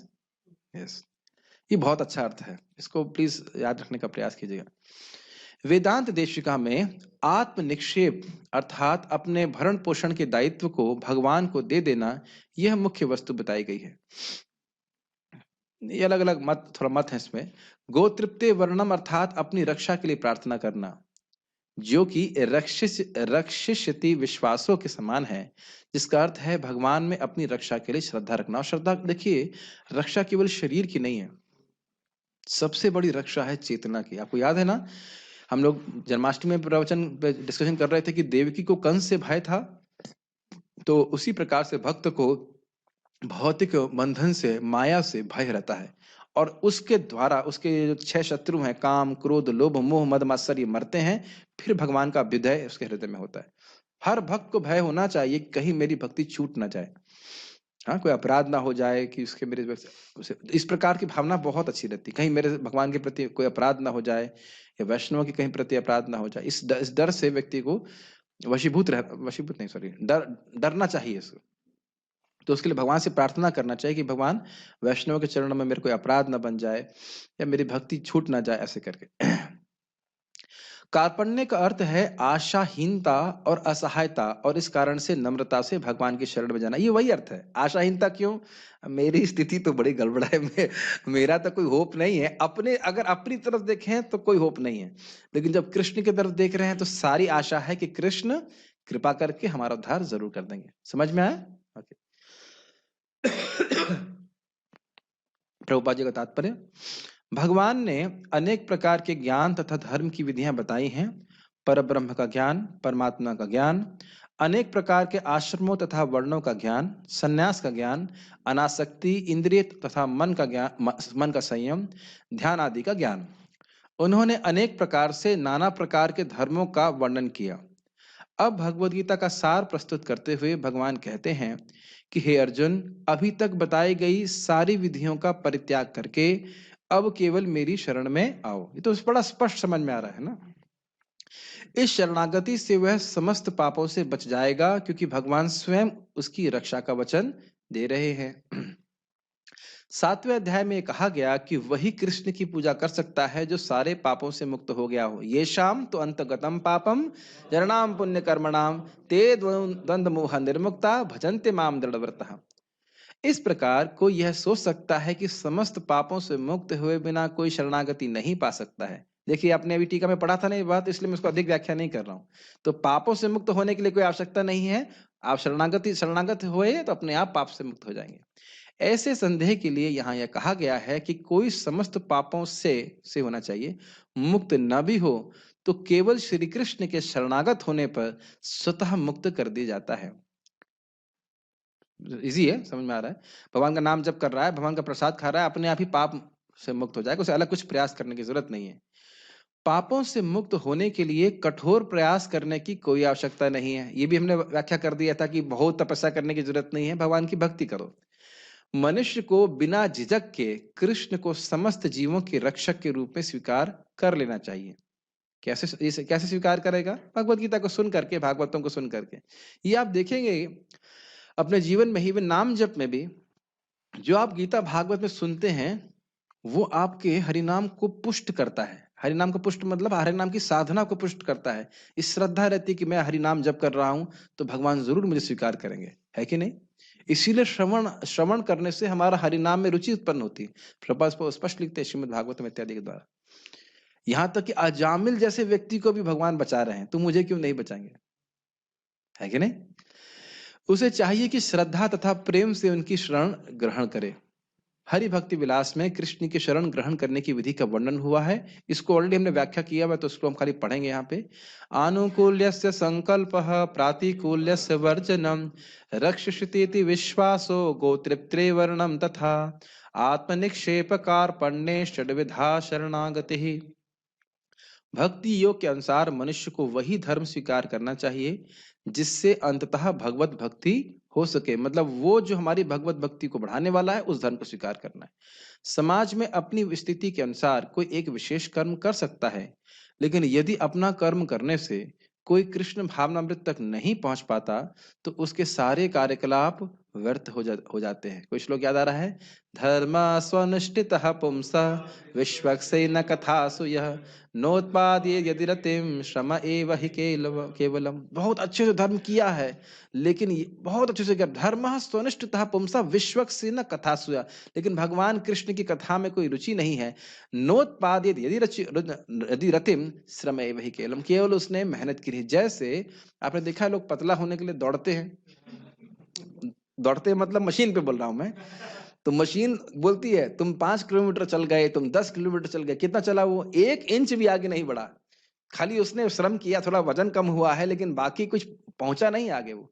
तो जब तक जितने भी धर्म कर्म कर रहा है, उससे अगर भगवान की कथा में रुचि नहीं है, तो कोई फायदा नहीं है। तो इसलिए क्या करना चाहिए? भगवान की कथा सुनना चाहिए। कथा सुनेंगे तो कथा में रुचि होगी, है कि नहीं? अब नहीं सुनेंगे तो कैसे होगा? एक वक्त बता रहे थे, कथा से कथा का प्रसव होता है, कथा ही कथा की माँ है। समझ में आया? नहीं समझ में आया? कथा ही कथा की माँ है। बहुत अच्छा है, जब कथा सुनेंगे तो फिर रुचि होगी, और नहीं सुनेंगे, नहीं पढ़ेंगे, तो फिर कैसे समझ में आएगा? जिस कर्म से कृष्ण भावनामृत की पूर्णावस्था न प्राप्त हो सके, उससे बचना चाहिए। प्रभुपाद बहुत सुंदर बोल रहे हैं। देखिए क्या समझा रहे हैं। अनुकूल मतलब वह कर्म जो भक्ति के लिए तरफ ले जाए। प्रतिकूल मतलब वह कोई भी कर्म जो भक्ति से आपको पीछे खींचे, चाहे वो अधर्म हो, चाहे वो धर्म हो। अभी चैतन्य महाप्रभु की उक्ति में पढ़ रहा था, चैतन्य चरितामृत में, कि जो धर्म या यानी पुण्य या पाप भक्ति के विरोधी है, वो दोनों ही पाप है। पुण्य भी हो अगर तो उसकी वजह से अगर व्यक्ति बहुत बुद्धिमान हो गया, कुछ भी कारण हो गया, तो वह अगर भक्ति में बाधा दे रहा है, तो वह भी पाप है, वो अविद्या को बढ़ाने वाला है। तो इसलिए दोनों को त्याग देना है। मनुष्य को विश्वास होना चाहिए कि कृष्ण समस्त परिस्थितियों में उसकी सभी कठिनाइयों से रक्षा करेंगे। इसका अर्थ यह नहीं कि वह प्रयास नहीं करेगा। अगर बीमार हो गया है तो दवा नहीं लेगा, ऐसा नहीं है, लेकिन उसको यह विश्वास नहीं है कि दवा ठीक कर देगी। Make sense? विश्वास ये है कि भगवान की कृपा होगी तो मैं ठीक होऊंगा, नहीं तो ऐसा नहीं कि मैं केवल दवा लेने मात्र से ठीक हो जाऊंगा। इससे ठीक है ना? उसके इसके इसके विषय में सोचने की कोई आवश्यकता नहीं कि जीवन निर्वाह कैसे होगा, कृष्ण इसको संभालेंगे। बहुत अपना व्यक्ति कर्तव्य करे, बहुत चिंता करने की जरूरत नहीं है। मनुष्य को चाहिए कि वे अपने आप को निस्सहाय माने और अपने जीवन की प्रगति के लिए कृष्ण को ही अवलंब समझे। अगर आपको लग रहा है कि हम निस्सहाय नहीं हैं, तो किसी छोटे बच्चे को देखिए जो बोलना भी नहीं जानता। ये बहुत अच्छा रिफ्लेक्शन है। किसी छोटे बच्चे को देखिए जो बिल्कुल बोलना नहीं जानता, कितना असहाय है ना, वो अपने को जानता भी नहीं है, पूरी तरह से वो माता पिता पे आश्रित है। और हमारा अगर अभी भी हम तो सोच रहे हैं कि हम सब बड़े सेल्फ सफिशिएंट हो गए हैं, ये सब कुछ कर लिए हैं। स्थिति तो ये है कि हम अपने को नहीं जानते अभी। वो तो भगवान की कृपा है कि भक्तों का आश्रय है, थोड़ा सा हम समझ पा रहे हैं कि हम क्या हमें करना, हमारा कर्तव्य क्या है, हमें थोड़ा समझ में आ रहा है। ये बहुत अमेजिंग बात है। जैसे जैसे हम भक्ति करते जाते हैं, निज बल चेष्टा प्रति भरोसा छड़िया तुम्हारे कृपाय निर्भर निर्भर कर, ऐसे करके है कि भक्त भक्ति कर रहा है, प्रयास कर रहा है, इससे क्या होगा? इसका फल ये होगा कि अपने प्रयासों पे विश्वास छूट जाएगा। समझ में आया? When we are endeavoring in Krishna consciousness, the result is that we will stop having faith on our endeavors. ये बातें समझ में आ रही हैं? अभी हमें लग रहा है कि हम अपनी शक्ति से कृष्ण को प्राप्त कर लेंगे, ऐसा नहीं है। इसीलिए प्रयास करना है ताकि हम समझ जाए कि नहीं, कृष्ण की कृपा से ही हमारा उद्धार होगा, हमारे प्रयासों से कुछ नहीं होगा। ये सब बातें हृदय में धीरे धीरे आने लगती हैं। या जब हम भक्ति करते हैं सोचते हैं हम अपने अनर्थों को तुरंत नष्ट कर लेंगे। देखो इन भक्त को कितना संघर्ष करना पड़ रहा है, कितना समय होगा, कितना संघर्ष कर रहे हैं। देखो मैं तो बस दिखा दूंगा दुनिया को, इस्कॉन का पहला शुद्ध भक्त, fastest. But then we realize oh it's not that easy. तो भक्त लोग इस प्रकार से समझते हैं कि कृष्ण पे निर्भर करते हैं और अपने जीवन की प्रगति के लिए कृष्ण को ही अवलंब समझे। बहुत सुंदर बात है, बहुत सुंदर बात है। प्रभुपाद कहते हैं इस संबंध में, Krishna's mercy is the active ingredient in the advancement of a devotee's life. Exactly Prabhupada ऐसा बोलते हैं, कृष्ण की कृपा ही, और ये बृहद भागवतामृत में भी समझते हैं, कृष्ण की कृपा ही ये मुख्य घटक कह लीजिए, एक अवयव कह लीजिए, जिसके द्वारा कृष्ण भक्ति में हमारी प्रगति होती है। मुझे पता है कि आप लोग को थकान लग रही है, लेकिन 5 पेज के बाद ही पूर्ण होगी, पूर्ण हाथी उसी के बाद होगी, ठीक है। पूर्ण कृष्ण भावनामृत होकर भगवत भक्ति में प्रवृत्त होते ही वह प्रकृति के समस्त कल्मश से मुक्त हो जाता है। क्या अर्थ है इसका? कृष्ण मैं आपका हूँ, मैं अनंत जन्मों से आपको भूला हुआ हूँ, मैं आपकी शरण में आया हूँ, आप मुझे कृपा स्वीकार कर लीजिए। इस प्रकार से कोई बोलता है तवास्मीति याचते, कोई सोचता है, याचना करता है, भगवान मैं आपका हूँ और आप मुझे शरण में रख लीजिए, तो तुरंत ही भगवान कहते हैं मैं उसे प्रकृति से मुक्त कर देता हूँ, माया से मुक्त कर देता हूँ। तो आप कह सकते हैं प्रभु जी हम तो कई बार बोल चुके हैं, हम माया से मुक्त क्यों नहीं हुए? बोलते रहिए, कृष्ण धीरे धीरे करके सब मुक्त कर देंगे। धर्म की विविध विविधियां हैं और ज्ञान ध्यान योग आदि जैसे शुद्ध करने वाले अनुष्ठान हैं, लेकिन जो कृष्ण के शरणागत हो जाता है उसे इतने सारे अनुष्ठानों के पालन की आवश्यकता नहीं रह जाती, उसे और कुछ करने की जरूरत नहीं है। कृष्ण के शरण में जाने मात्र से वह व्यर्थ समय गंवाने से बच जाएगा। तो बहुत स्पष्ट है, आप जानते हो क्या कहते हैं एग्जाम्पल, एलिवेटर और सीढ़ी। तो सीढ़ी पे धीरे धीरे ऊपर जा रहा है, ठीक है, लेकिन जिसने एलिवेटर का बटन दबाया साए से ऊपर निकल जाएगा, उसको अब उसको सीढ़ी के कदम गिनने की जरूरत तो नहीं है ना, कितने कदम है उसमें, doesn't need to do that. इस प्रकार वह तुरंत सारी उन्नति कर सकता है और समस्त पापों से मुक्त हो सकता है। कई बार भक्त मुझे पूछते हैं प्रभु जी ज्ञान योग समझ में नहीं आया। हमने कहा समझने की जरूरत क्या है, तुम हरे कृष्ण मंत्र कर रहे हो, प्रसाद खा रहे हो, जब कर रहे हो, इतना मतलब उस एनालिसिस को करने की जरूरत क्या? जिस ट्रेन में तुमको बैठना ही नहीं है उस ट्रेन के चक्के गिनने से क्या फायदा? समझ में आया? जिस ट्रेन में आपने बैठना ही नहीं है उस ट्रेन के चक्के क्यों गिन रहे हो? उसमें कितने चक्के हैं? जाना ही नहीं इसमें। श्री कृष्ण की सुंदर छवि के प्रति मनुष्य को आकृष्ट होना चाहिए। और ये कैसे होता है? जब हरे कृष्ण मंत्र जप करते हैं तो भगवान के नाम रूप गुण सभी के प्रति हम आकृष्ट होने लगते हैं। उनका नाम कृष्ण इसीलिए पड़ा क्योंकि वे सर्वाकर्षक हैं और वह शाश्वत रूप से ऐसे ही हैं, कुछ लोग ने रख नहीं दिया है। जो व्यक्ति कृष्ण की सुंदर सर्वशक्तिमान छवि से आकृष्ट होता है वह भाग्यशाली है। अध्यात्मवादी कई प्रकार के होते हैं। भाग्यशाली क्यों है? क्योंकि भगवान कृष्ण पूरी तरह से भक्त को हर प्रकार के रस से तृप्त कर सकते हैं, जो अन्य विष्णु स्वरूपों में भी नहीं है। भगवान विष्णु के कंधे पे हाथ नहीं रख सकते। भगवान श्री राम के कंधे पे हाथ रखेंगे तो हनुमान जी उठाकर फेंक देंगे, क्या कर रहा है, समझ रहे हैं? तो भगवान कृष्ण के कंधे पे भी भक्त चढ़ जाते हैं। तो इस प्रकार का बात बोल रहे हैं। ऐसे तो सभी विष्णु स्वरूप कोई उपासना करने वाला श्रेष्ठ ही है, लेकिन कृष्ण विशेष हैं। अध्यात्मवादी कई प्रकार के होते हैं। कुछ निर्गुण ब्रह्म के प्रति आकृष्ट होते हैं, कुछ परमात्मा के प्रति, लेकिन जो भगवान के साकार रूप के प्रति आकृष्ट होता है और इससे भी बढ़कर, देखिए मैं अपने मन से नहीं बोल रहा था, और इससे भी बढ़कर जो साक्षात भगवान कृष्ण के प्रति आकृष्ट होता है वह सर्वोच्च योगी। अपने मन से बोल रहा था मैं, प्रभात के तात्पर्य से है ना। तो जिन भी भगवत स्वरूपों में व्यक्ति आकर्षित हो रहा है, ठीक है, बहुत अच्छा है, लेकिन कृष्ण के प्रति जो आकर्षित हो रहा है वह सर्वश्रेष्ठ है। दूसरे शब्दों में अनन्य भाव से कृष्ण की भक्ति गुह्यतम ज्ञान है और संपूर्ण गीता का यही सार है। तो वो सब स्पष्ट समझ में आ रहा होगा। कृष्ण को प्राप्त करने के लिए कृष्ण की भक्ति करना। कर्म योगी, दार्शनिक, योगी तथा भक्त सभी अध्यात्मवादी कहलाते हैं, लेकिन इनमें से शुद्ध भक्ति सर्वश्रेष्ठ है। स्पष्ट है, मतलब ये सभी लोग भोग में नहीं लगे हैं, आध्यात्मिक उन्नति करना चाहते हैं, लेकिन सर्वश्रेष्ठ कृष्ण का भक्त है। यहाँ पर माँ शुचः, मत डरो, मत झिझको, मत चिंता करो, ये बद्धजीव का विशेष लक्षण है, चिंता करना, झिझकना इत्यादि। विशिष्ट शब्दों का प्रयोग अत्यंत सार्थक है। मनुष्य को यह चिंता होती है कि वह किस प्रकार सारे धर्मों को त्यागे और एकमात्र कृष्ण की शरण में जाए, लेकिन ऐसी चिंता व्यर्थ है। व्यर्थ क्यों है? भगवान सारा कुछ विल टेक केयर। एक बात श्रील प्रभुपाद संबंध में कहते हैं, अगर आप किसी को बोलिए प्रभु जी वो कार्य कर लेंगे, हाँ हो जाएगा हो जाएगा, आप चिंता मत कीजिए, ऐसा बोलते हैं कि नहीं, होता है कि नहीं? तो उसी प्रकार से भगवान कह रहे हैं कि तुम मेरी शरण में आओ, अपने पाप नाश करने के चक्कर में मत पड़ो, अब मैं स्वयं ही उसका कॉन्ट्रैक्ट मैंने स्वयं ले लिया है, उसको मैं स्वयं कर दूंगा, निपटा दूंगा। आज बहुत सारे प्रश्न आ गए हैं या फिर केवल दंडवत प्रणाम है? नहीं, रुकिए, प्रश्न है। कार्तिक महात्म की कथा में हमने सुना था कि जिस व्यक्ति ने भगवान को एक बार दीपदान किया उसका दोबारा जन्म नहीं होता, तो फिर भगवान इतनी मेहनत क्यों करा रहे हैं? तो मत कीजिए। देखिए, पॉइंट समझना चाहिए, हम लोग भगवान की भक्ति जन्म मृत्यु से मुक्त होने के लिए नहीं कर रहे हैं, केवल हम लोग भगवान की भक्ति कर रहे हैं भक्ति का सुख अनुभव करने के लिए। तो जिस व्यक्ति ने प्रश्न किया है वो मेहनत करना नहीं चाहते, तो ये अच्छा रुक जाओ एक मिनट, अब प्रश्न ऐसा किया तो डांट भी पड़ेगी।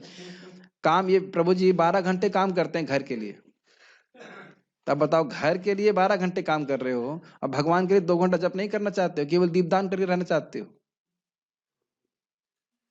तो इसीलिए भगवान ने आलसी लोगों के लिए बना रखा, चलो कुछ नहीं कर सकते दीपदान ही कर दो। खैर वैसे प्रभु जी जप करते हैं, मैं थोड़ा डांट रहा हूँ प्रेम से। आचार्य says that one gets above his astrology chart by joining 16। कोई कह रहा है कि हाँ, ये बहुत अच्छा प्रश्न, ध्यान पूर्वक सुनिए कि प्रभुपाद जी कहते हैं कि जो 16 माला जप करता है, 4 नियम का पालन करता है, उसके कर्म नष्ट हो जाते हैं। एक्चुअली ये तो मैं ज्यादा बोल दिया, 16 माला की बात नहीं है, एक नामोच्चारण से ही कर्म नष्ट हो जाते। तो फिर हम अपनी पत्री क्यों दिखाएं? पत्री समझते, पत्री, जन्म पत्री। देखिए ये बड़ा गुह्य प्रश्न है। आप पत्री दिखाओ ताकि आपके मन को संतुष्टि हो जाए, जरूरी नहीं है कि वह आपकी पत्री के हिसाब से सब कुछ चले। जैसे मेरी पत्री में लिखा हुआ था कि मैं ऑफिसर बनूंगा, और मैं बहुत आसानी से मेरा जॉब लग गया था ऑफिसर के रूप में, लेकिन अब मंदिर में आया तो मंदिर में भी ऑफिसर बन गया। तो यह तो परिवार वाले नहीं सोचे थे कि लड़का मंदिर में जाके ऑफिसर बन जाएगा। अब जब मैं न्यू डिवोटी था, मेरा दीक्षा भी नहीं हुआ, तभी से मैं टेंपल मैनेजर हूं। कभी हो सकता है इस्कॉन वृंदावन में? सब कभी नहीं हो सकता। तो ये एक लग रहा है कि हमारा कर्म चल रहा है, लेकिन वो कर्म नहीं होता, वो कृष्ण की व्यवस्था होती है। हमारे अनुपम कृष्ण प्रभु, उनकी चार्ट में लिखा है मार्केटिंग में बहुत तेज है। किसकी मार्केटिंग कर रहे हैं? भगवत गीता की। है कि नहीं? 150-200 लोग उनकी क्लास में आ रहे हैं। तो अब बताइए कि ये क्या पत्री में लिखा हुआ है कि गीता का प्रचार करेंगे? आप मेरी बातें समझ रहे हैं? भगवान आपके कर्म जैसा देते हैं, तो पत्री देख के भले आप खुश हो जाइए, हाँ चलो भाई ये ऐसा है वैसा है, लेकिन जरूरी नहीं कि पत्री के साथ चलना चाहिए। हमारी मेरी माता जी को भी अभी तक भगवान का शरीर 13 साल 17 साल पहले आपका शरीर छूट जाना चाहिए। देखिए अभी हैं बैठी हुई क्लास सुन रही है। है ना? मेरे का 17 साल पहले आपका शरीर छूटना चाहिए था, अभी भी शरीर है, माता जी भी हैं, भक्ति भी कर रही है। तो ये बहुत बड़ी बड़ी बाधाओं को भगवान काट देते हैं। तो कर्माणि निर्दहति किंतु च भक्ते बाचाम। तो आप चार्ट देखकर एग्जैक्टली नहीं बोल सकते ऐसे चलने वाला है, एक अंदाज ले लीजिए अगर आपको उससे संतुष्ट होना है। ये बहुत अच्छा प्रश्न था, इसको समझ लेना चाहिए। जैसे कि रेशम का धागा होता है, तो जला देंगे ना फिर भी वो उसका एक आभास रहेगा। तो भगवान केवल कर्म का एक आभास मात्र देते हैं, उसके अनुसार नहीं चलने वाला। किस धर्म को त्यागने के लिए कह रहे हैं भगवान, और कौन सा धर्म है हमारा? अरे ये तो समझा रहा था तब से, वर्णाश्रम धर्म के बारे में। वर्णाश्रम धर्म को त्याग करके भगवत धर्म, भगवान की भक्ति स्वीकार करना है। ओके, नहीं ये श्लोक नहीं था। नहीं, खाने में कुछ प्रसादम है कुछ आइटम नहीं, तो क्या उसे ग्रहण कर सकते हैं? ये अच्छा तरीका है। ये कुछ भक्त लोग ऐसा करते हैं, प्रसाद है और जलेबी बाहर से ले आए और मिला दिया और खा गए, वाह। लेकिन ये उचित नहीं है, क्योंकि वो जलेबी का भोग तो कृष्ण को नहीं लगा है, ऐसा नहीं करना चाहिए। और कोई प्रश्न है? हरि भक्ति विलास में प्रभु जी आपने बताया कि कृष्ण हमारी भक्ति की रक्षा करेंगे, इससे मुझे बहुत मोटिवेशन मिला। हाँ ये अच्छी बात है, लेकिन हमें प्रार्थना करना चाहिए कि भगवान हमारी भक्ति की रक्षा कीजिए। ठीक है, और कोई यहाँ पे भक्ति भक्त का प्रश्न है? यस प्रभु, माइक पे बोलिए। प्रभु जी आपने मेंशन किया था अभी कि जो भक्ति करते कृष्ण भक्ति, वो वर्णाश्रम धर्म को भी छोड़ देता है, जैसे कि इसमें वानप्रस्थ, गृहस्थ, ब्रह्मचारी, लेकिन इस कौन में तो हमें देखती है चारों चीजें। देखिए ये इनका प्रश्न ये है कि बोल रहे हैं वर्णाश्रम धर्म के नियमों को छोड़ देता है, हम इसको में देख रहे हैं वानप्रस्थ सन्यासी सब कुछ हैं, तो इसका उत्तर क्या है? देखिए यहाँ जो वानप्रस्थ है, चाहे गृहस्थ है, चाहे ब्रह्मचारी, चाहे सन्यासी है, हम टू द पॉइंट वर्णाश्रम को पालन नहीं कर रहे। सन्यासी काल में घूम सकते हैं, फिर तो ये अग्निहोत्र लेके करना होता है क्या? वो कुछ नहीं कर रहे हैं। ये के जितने भी चीजें हैं इनका उद्देश्य है Hare chant Hare Krishna and spread Hare Krishna, भगवान की कीर्ति का प्रचार करने के लिए। कोई वानप्रस्थ भी लेता है तो क्या जंगल में थोड़ा रहता है, वृंदावन में आके रह रहा है, हरे कृष्ण मंत्र जप कर रहा है कि नहीं? संन्यास लिया है तो किस लिए? ताकि हर भगवान की कीर्ति का प्रचार कर सके। तो उसका फ्रेमवर्क भले ही वर्णाश्रम है, लेकिन उसका उद्देश्य भगवान की भक्ति है। Does it make sense? कोई गृहस्थ आश्रम में है तो भाई ऐसे भी कोई यज्ञ नहीं कर सकता, लेकिन फिर भी भगवान के भक्तों को सपोर्ट करते हैं, मंदिर को दान देते हैं, भगवान की भक्ति के प्रचार के लिए वो मदद करते हैं या खुद भी प्रचार करते हैं। तो उद्देश्य वही सिंपल है, खुद भक्ति कर रहे हैं और भक्ति करने में मदद दूसरों को कर रहे हैं, इसलिए वो वर्णाश्रम का उपयोग कर रहे हैं। Does it make sense? ठीक है, थैंक यू। आज क्षमा कीजिएगा थोड़ा सा लेट हो गया, लेकिन ये श्लोक बहुत अच्छा था, उसको हम चर्चा करना पड़ा। श्रीमद् भगवद गीता की जय, श्रील प्रभुपाद की जय।